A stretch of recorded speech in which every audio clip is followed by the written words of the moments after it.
the top, and now we are live. Hey! So I don't know if anybody caught that mishap before, but it's okay. It's okay. So I'm going to give my spiel all over again, Tina, because I'm excited. I am Carmel Jean-Francois. I am out of the New York City area, and I am going to be interviewing Tina tonight. So I'm excited about that. So I am one out of two people that make up Fitness on Fire. Some of you might know. This amazing human is the second person. Her name is StarzTina. So we're going to find out a few things about StarzTina tonight. Tina, I want to, oh, wait, let me tell it all. So for some of you who may not know, I have a purpose. I have a mission, right? My mission is to work with women and encourage and support them on their health and fitness journeys because it's tough. It's not easy. I understand that. And those women out there, they get it, but it's kind of like, well, who do I have to motivate me when my family's not supporting me like I need to, like I want to? What workouts do I do? They're navigating, don't know which way to go. That's where I come in. And then I met Tina, and here we go. Boop, boop, boop, boop, boop, boop, boop. Hey, what do you do? I'm on a mission. Me too. To help women. Me too. Let's go. Boop, boop, boop, boop, boop. That's pretty much how it went. That's exactly how it went. Right, Tina? Yes. Tina, tell everybody a little bit about you before we get started. And I ask a little bit more questions about you. Okie dokie. Well, first of all, Carmel, I just am so excited. Where's my little link here? You know, I do like 10 things at once, right? So right Yes. now, where are we? I was copying the link and sending it to people to watch. So I hope you didn't lose my face because I'm like, you gotta watch. So I am StarzTina and super excited to be here. I've been in the fitness industry professionally for about 7 years. And I say professionally because that's all I do. Super excited about it. I started because I was overweight and I just wanted to lose weight. It wasn't something I consciously did. I've always been like going with like movement and excitement. And then I just one day just like my mom's like, Tina, you're getting fat, pretty much. Because when you start gaining weight, you don't really see it. It creeps up on your body a little at a time. And I was over 200 pounds, and I looked in the mirror in my closet, actually, and the sizes went from size 10 to like size 18. And I was like, okay, maybe I am a little big. But people don't call you fat. They'll say you're big boned, which I hated because I'm like, I think our bones are all the same, even though Carmel looks thin, you know. But what They are your thoughts on that? Our bones are the same. And I remember Thank somebody you. Thank posted you. an image saying if this was like if we were big boned and this statue of a skeleton of a big boned woman, and that's not how we look. So Thank no. It was the Thank same. you for saying that because when people would, or you're thick, like that is not a compliment, okay? Telling me I'm big bone, telling me I'm thick is just a nice way of saying you're fat, sweetie. So, so anyway, I got on this mission. I started losing weight, and then it just kind of went like a avalanche off a mountain top. And each year, I started out personal training, one-on-one clients, and then I was looking for more clients because I was new. When you're new, you really can't get new clients, so I started teaching classes. And then each year, I would add another certificate to my belt with TRX, with body pump, with you name it. I was going Zumba, never, ever, ever. Yoga was the one that kind of took me to the next level in regards to my mindfulness. And I did that when, you know, my son was murdered 6 years ago and my mind was all over the place. And I was like, I need yoga in my life. They say yoga is good for you. So I started taking yoga and they said they had this scholarship program. I applied. I got it. Thank goodness, because it's expensive. It was like $4,000. But I got that scholarship and then I started teaching yoga. COVID came along. Everything shut down. And then this wonderful woman, her name is Charlotte Burton Jones. She owns a studio. I was working for her as a spin studio. And she said, Tina, would you like to teach classes to my company? She owned a nonprofit called Women of Color in Pharma. They are amazing. And I started teaching the classes, but then only like 4 or 5 people would come. And it's like, it's really not worth it. But the women that came were amazing. We called ourselves the A team because we got up at 8 o'clock in the morning and then we just kept going and going. And then it just kept building and building and building. And then the gyms opened and then it started falling and falling and falling. And I was like, oh my God, what am I going to do? But I stuck in there, even though I was probably not even making any money, but the community was so good to me. And like you said in the last video that we kind of messed up on, it's really about me giving back because what I'm pouring into others, I'm really pouring into myself. So that's a little bit about me. I met Carmel less than 3 months ago, probably 2 months and some change. There's an app called Clubhouse. It literally changed my life. I did not want to get on this app when it first came out. I was like, I don't have time for that. I don't have time for any more apps or people in my life. And you know the craziest thing, Carmel? It was probably 4 years ago. I had a friend and he's like, Tina, I want you to meet this girl. She'll be great for you. You'll be great. I was like, I don't need any more friends. I don't want any friends. I don't want any new people in my life because I felt like I had a lot of, I know a lot of people. It's like, I don't want to know more people. That may sound selfish. But then when I got in this Clubhouse app, oh my gosh, it just transformed my life. I was introduced to this room called Breakfast with Champions and it exploded my mind. And Yeah. these people that were in the room, they were just pouring into me, just like it felt like God from up above, just giving me all the tools, the skills, and the strategies for my business, for my life. And I tapped into one of the people on Instagram. I'm like, why are you guys doing this? You're making millions of dollars because it's the Breakfast of Champions and there's millionaires on there. And he said, Yeah. in life, you have to give in order to receive. So I'm like, okay, what can I give? What can I give? And that's where I had the idea to start a room on Clubhouse, my own room. So I started a room. It's called the 8 a.m. Cup of Motivation. Carmel comes through and gives us some crazy questions, not crazy questions, thoughtful questions. And that's pretty much how we met. So we're here today. She's going to interview me. What do you want to know? Go. I think you just told us pretty much everything, Tina. All right. What do I want to know? You mentioned that you were over 200 pounds and you started to work out. Like other people had to tell you that you were gaining weight. So it wasn't even in your mind to start exercising. And yet you started exercising and you loved it. What made you love it? What made you decide, all right, I might be gaining weight. Let me just try to lose this. And how did you go about it? So one thing you did say that I didn't mention, besides the exercising, because exercise is important, exercising is important, but most important is eating clean. So Carmel, I forgot to mention that the gym that I went to, and you have to find out what works well for you. I went to this gritty, dirty, grungy, just like sort of gym. They had like huge tires, dirty weights, but the energy in the room. And then after class, there was someone over there doing shakes. And I'm like, what are you guys doing? They'd have a shake after class. And then people started talking about meal prepping. So I guess for me, it was definitely the community. I would go 6 o'clock in the morning, 5 days a week. And then when I started seeing progress, this is actually how I got to start. My first gym was New York Sports Club. And money was kind of tight. And I saw a sign at a gym looking for front desk. And I said, well, Tina, if you work at the gym, you can get a free membership. So that's honestly how I got into it. Like, I want a free gym membership. And then it's like this energy when I saw the transformation, it was a feeling for me. Because when you work out, they say you get those endorphins, the runner's endorphins. And it's like all the emotions that I had from being in bad relationships with men. It's like I'd be on that Stairmaster. And it was like, you didn't know if I was sweating or if I was crying. It was so much. And then someone said to me one day, they're like, Tina, well, they said they did this. They said they were on the Stairmaster, the one that you step up. If you're on there for 1 hour, you will lose 1 pound. Now, if you're ever on a Stairmaster, doing 5 minutes is intense. So I was like, okay, I'm gonna try it out. I got on the scale. Then I got on the Stairmaster for 1 hour, went back on the scale and lost a pound. Now we all know that's sweat, that's water weight, whatever. But it was good for my mind because I was like, oh my gosh, this stuff works.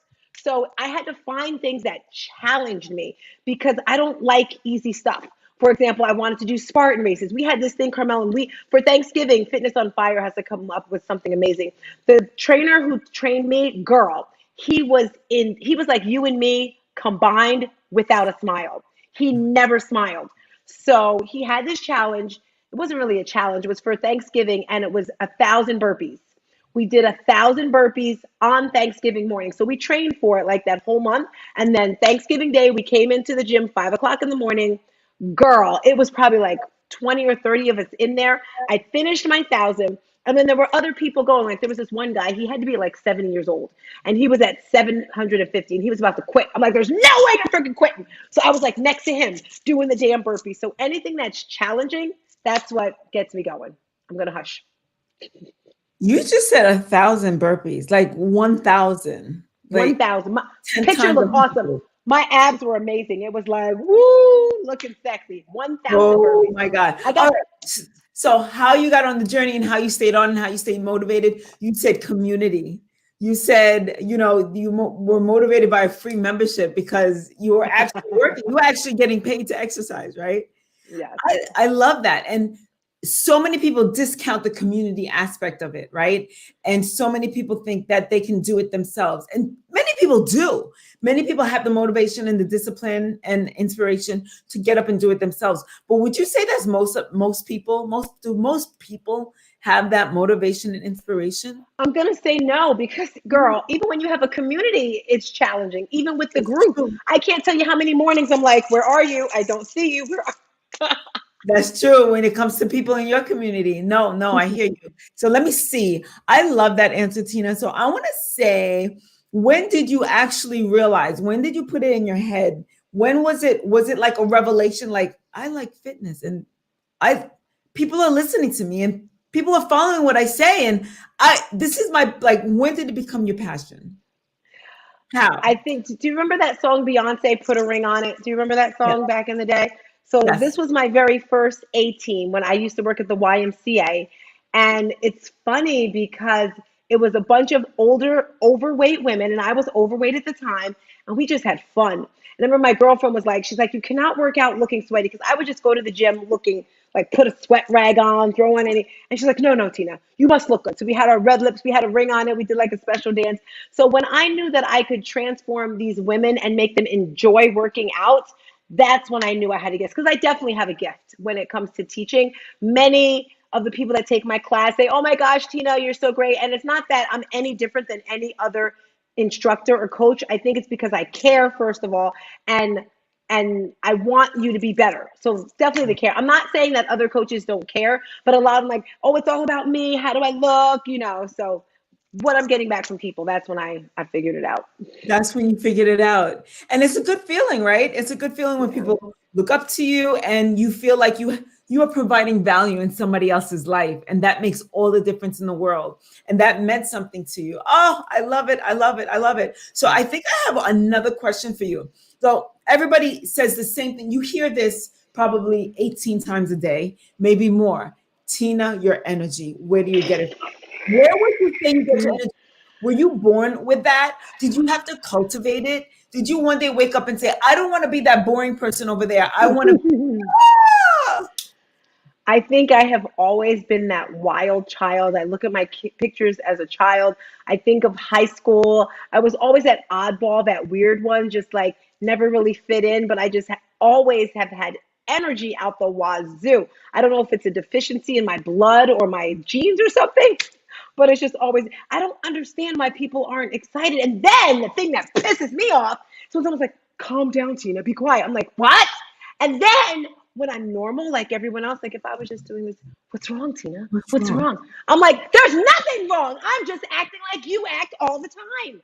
So I hate when people say that to me. What's wrong? Or calm down. You calm down. Right. I smile a lot. And when I don't, people are like, what's wrong? What's wrong? And I'm like, listen, I don't have to smile to please you. It doesn't mean that something's wrong. It just means that at this particular given moment in time, I'm not smiling. So I get it 100%. I Yes, get it 100%. yes. All right. So another question I have, many people know that your son was murdered 6 years ago. And by the way, everybody, Tina is, this wasn't supposed to be a plug, but listen, I brought it up, so I'm going to put it anyway. So visit Tina's IG website, visit StarzTina.com, and see what she's up to, because she's doing an amazing thing. Her son owned a sneaker store, and because of it, in honor of her amazing son, she is donating 300 pairs of sneakers to Africa, to a Wow, school in wow, Africa. wow, So wow, these children are going to be receiving sneakers from people from America, probably all over the place, because Tina, you know, a lot of people everywhere. wow. So I definitely would like everybody that's watching tonight to help with the cause, because it's for a good cause and it's for a good memory. Tina started a nonprofit organization in honor of her son, and every year she does something in honor of her son who lost his life doing something that he actually really loved and had a passion for. So Tina, I digress. I'm going back to the question. What that's a Devastating loss. I don't wish that on anybody. I can't even imagine it. I cannot. What kept Tina smiling after something so What tragic? kept Tina smiling? My son. He is the one who kept me smiling because my daughter would always say, because when it first happened, both of us, all we did was wear his clothes. I don't know if that was our way of getting closer to him. And he was bigger than us. My daughter is way smaller than me. And his clothes were big. So when we wore them, we looked like homeless people because we were just, so we didn't look too good. We like wear his hats, like we looked horrible. And then one day it was just like, he'd be mad at us, right? He'd be mad if we look like this. So every day I had to push through because of him, because I knew he'd be up in heaven, be like, "What is wrong with you, mom? Like, what the what?" He was. So we were all hard on each other. And I remember one day my daughter's a dancer, and she was going to dance school to teach some students, and she never haired on. And he's like, "What are you doing? Get dressed. You got to look better than that." So we were always competing against each other, the three of us, to see who would be winning. And the two of them were always challenging. And of course, he won the end because after he was gone, a music video came out. He had done something with Jay-Z and Beyonce, some TV show. And we're like, where did this come from? Like, he didn't tell us because we each would be thriving to do different things. He even won a freaking Emmy 2 or 3 years later. I'm getting these trophies in the mail. I'm like, what is this? So what kept me going, what still keeps me going to this day, is him looking down, saying, "Mom, you better get to work." And it's just like, yes, my son was murdered. He's no longer here. What am I going to do? Go in the fetal position? That's not going to make him come back. It's not going to make me feel any better. It's going to make me feel worse. So what I do is I just live through his memories. Yes, I do have those downs. I have those lows, but I don't stay there too long. So that's what kept me going. That's what keeps me going. I've said this before, the day after he was murdered. Actually, I've never really shared this with too many people, but the day after, because he died that night, which was at like 9:15, 9:20 at night, and I was actually at a guy's house I was visiting, and I went there. I ended up marrying that man a year later. No story about that right there. But the next day, New Jersey Sharing Network called me because my son was an organ donor. I didn't even know this. He got his driver's license when he was 18. Now, mind you, my son was a C student. I'm not gonna say he barely made it through high school, but he got a 100 on his driving test. And I'm guessing he signed up to be an organ donor. So the next day, they called me, and this had to be one of the most challenging phone calls. Can you imagine 2 hours on the Mhm. phone and they're asking me all sorts of questions because they were going to use his eyes. And then they're like, and then he lost his sight in one of his eyes, so he was blind in one eye. And they're telling me, well, we're going to use his eyes, we're going to use this, we're going to use that. And I'm on the phone and I'm just like, oh my gosh, just like, and I'm like, well, because they said his body, I don't know if his body was still alive or what, but they said they had a certain amount of time. They had to get this information quick or they couldn't use the organs. I don't know where I went. I know you were saying what keeps me going, my son. So even though he was gone, that's what pushes me through it. I got on a tangent. Yeah. I'm sorry. But no, it's okay. And I love something that you said. What am I going to do? Go into fetal position? No, because that's not going to make you feel any better. And just a quick, I feel like we can wrap this up now, but just a quick letter, a word of encouragement to women who have lost a child, because many people have, but whether they were still in the belly or whether they were actually birthed and didn't make it past like that day number one, or whether like you, they were taken away at just a ungodly young age. Just a word of encouragement to the women who don't know how to get out of that fetal position. Do you have like an encouraging word to tell them? Whew. I've met a lot of women like that. Every year, I think I told you, Trayvon Martin's mother, her name is Sabrina Fulton. She does an event right after Mother's Day. It's called Circle of Mothers. And I love this. I've gone for the past 3 years. And her son, and Renee is scaring the life out of me. I thought a dog was coming in the house. I'm like, what the hell is that? I'm sorry. I just saw this blonde fur coming near me. Oh my Um, God. Sabrina Fulton, she does this event. It's called Circle of Mothers. And I'm now a returning mom. This is my third year. So the new moms look up to me. And I look at them and I'm like, wow, was that me when it first started? And they're in that fetal position. They're in that, you know, just crying over and over and over again. So, and it doesn't even have to be the loss of a child. If you're going through something in life that has you feeling paralyzed, what I suggest to you is reach out to people. Sometimes people think they have to stay closed in. Talk about the loved one, because I feel when you talk about that person, it makes you feel good. It keeps their memory alive. Maisha said to us today, they may be gone, but they're still around you. You know, you still have that energy there. And instead of thinking, I always turn the good, the bad into good, no matter what the situation is, I'm going to flip it and find the goodness of it. Yes, it's unfortunate that my son is gone, but every year in February, that marks February 26th, that's when he was murdered every February. Every August on his birthday, I do something, some type of event to remember him, to make his death mean something. So the purpose is to transfer life. So for those of you in that paralyzed fetal position, think about that person that's gone. What would they want you to do? Would they want you laying on the couch crying and sad? No, they want you to enjoy life. For me, it's going to sound crazy. Beautiful days are so challenging for me to go outside and just feel the sun, because it's like I'm enjoying life and he can't. So it's just an up and down roller coaster, and just your vibe is your tribe. You got to get around those people, and they really help. So support groups. That's my advice for those that are stuck.